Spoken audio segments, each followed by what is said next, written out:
All right. Moving on to birds. So even though birds play a vital role in gardens as far as for insects and stuff like that, if we're talking things like blackbirds, crows, starlings, and other berry eaters, sometimes they're a nuisance. So basically they're going to look at your sprouted seeds, mature corn ears, melons, and berries. Deterrents. There are lots and lots and lots of deterrents for birds, especially crows. Some of them are effective for some people. Some of them are not effective for others. I'm just going to throw them out there and we'll see what works for you. All right. First of all, remove weeds and excess, as far as trees and stuff around your garden because you're just giving them somewhere to hang out and wait. So if you remove those things, that'll help. Do not leave exposed seed when planting. If when you plant, you're a messy planter and you leave a few seeds, you're sending a calling card that says, hey, there's more under the ground. And they will come and try to find them. Scarecrows do not help. They're beautiful, but they're really not effective on crows unless you want to go out every night and move them. Because crows are smart.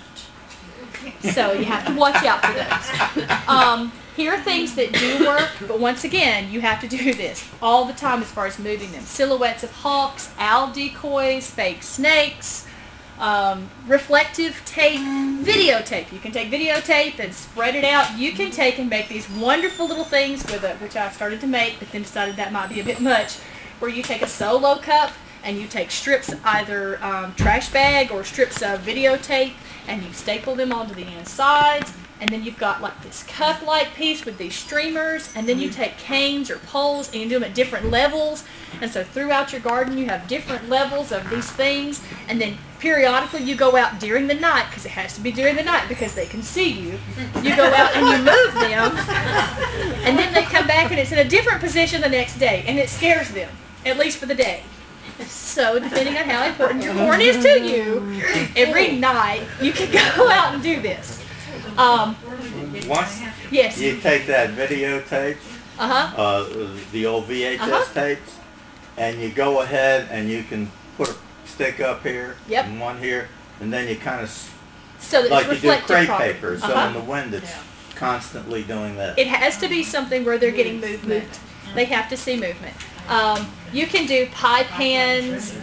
You can record distress calls. You can find distress calls online. If you go online and type in crow distress call, there will be all kinds of them. Download it to your computer, put it on your iPod, hit repeat, and you can have a speaker and you can play a distress call. You can also do radio noise like talk radio.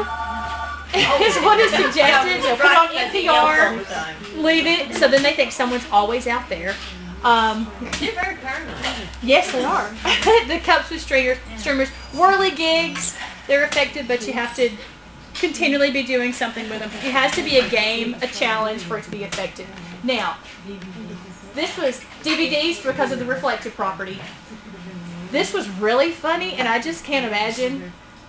There was a man who had an airplane, and a little remote control airplane, and he positioned it, and then he would lay in the grass and wait for the crows, and then he would like chase them with the airplane. Bird nets are effective, but you have to cover the entire plant for it to be effective. So if you've got a big cherry tree out in the yard, and you know my mother-in-law has a cherry tree, and every year, oh, she's going to make a pie, and every year those birds know when those cherries become ripe before she does, and she checks them every day. But it's like one day she goes out and they're not quite ripe enough, and the next day she goes out and there are birds everywhere and half of her cherries are already gone. And every time she says, I'm going to put a net over them.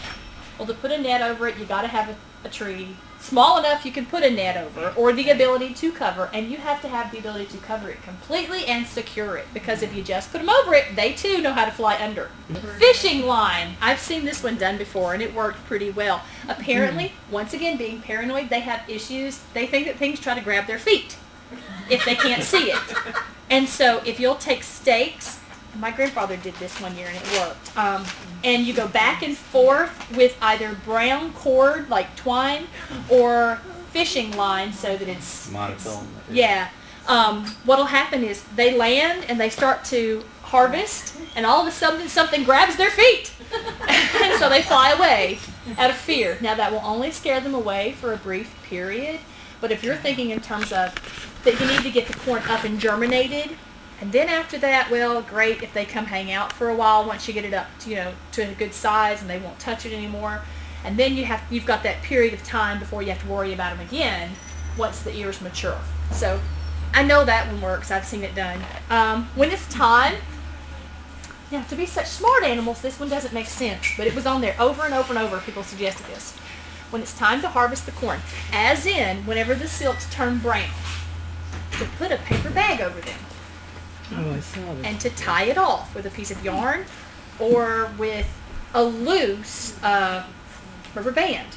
And that once it's brown, it's ready to be picked, and before you can get a chance to get out there and harvest it, and or that if you'll cover it, they forget it's there.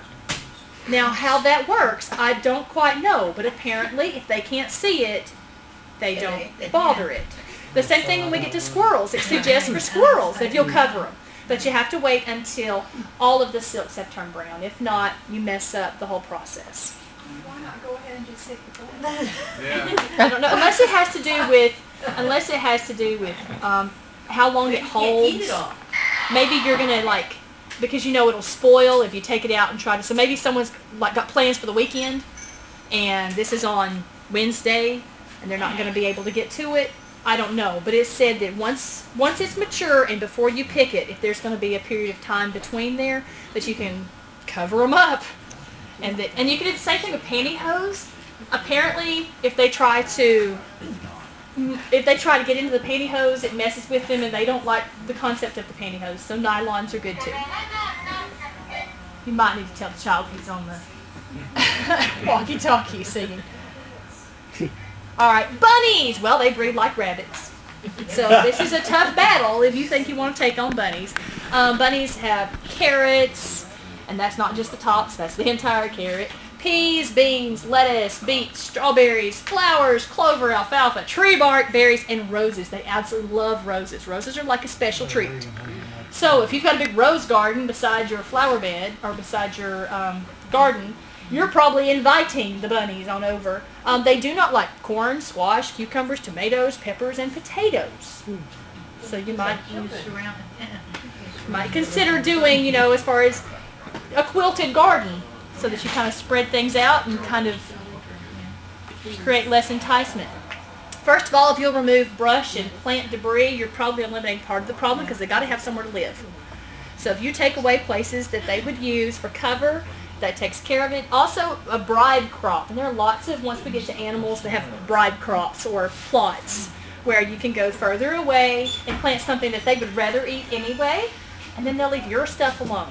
And things they enjoy eating are things like clover, alfalfa, soybean. The soybean's good for your soil anyway. Actually, all of those are good cover crops. You can scatter crushed limestone, wood ash, talcum powder, because they don't like it whenever they inhale the talcum powder. Human hair and blood meal also work great. Now, word to the wise in the blood meal, if you happen to have a large dog, sometimes that doesn't go well. Because we put blood meal out one time, and our dogs thought it was the most wonderful thing on earth. Do you remember that, Gabriel?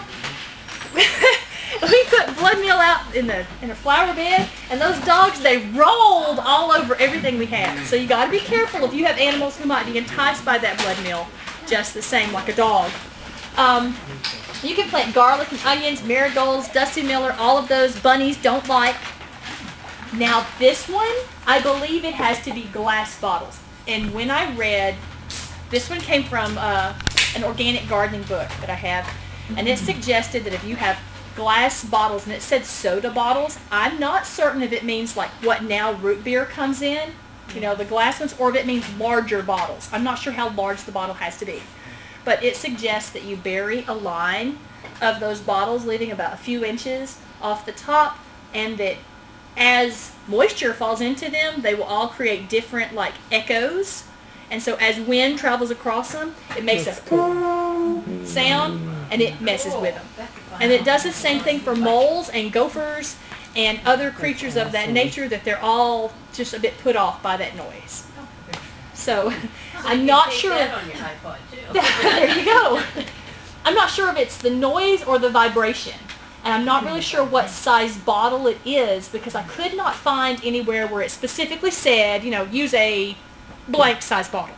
Probably doesn't matter. So, well, I don't know because, different size bottles have different resonance qualities. Right.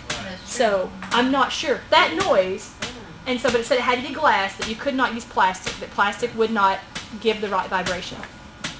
So, that's another one you can add to your list of maybe I'll tries. Also, clear glass jars, because apparently bunnies are not as smart as crows, and they must be like flies.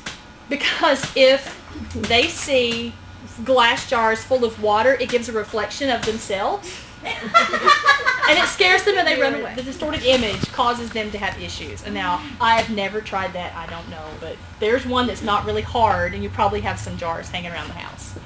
Fake owls, like that little guy over there, work. Fake snakes, you can buy blow-up snakes. We used to sell blow-up snakes, but then the demand for blow-up snakes stopped.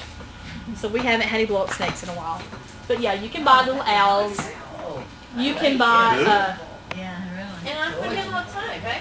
That's not an outdoor. He's so cute. I don't even want to put something. he was a Halloween decoration, I think, is actually what he was initially. That just kind of stayed. Yeah. Oh, we heard it, Marty. Real dogs do well for bunnies. Also ferrets. And I found over and over where it suggested that you get a ferret and that you walk it on a leash. Okay. Through your garden, because apparently almost every form of furry rodent-like creature is terrified of ferrets.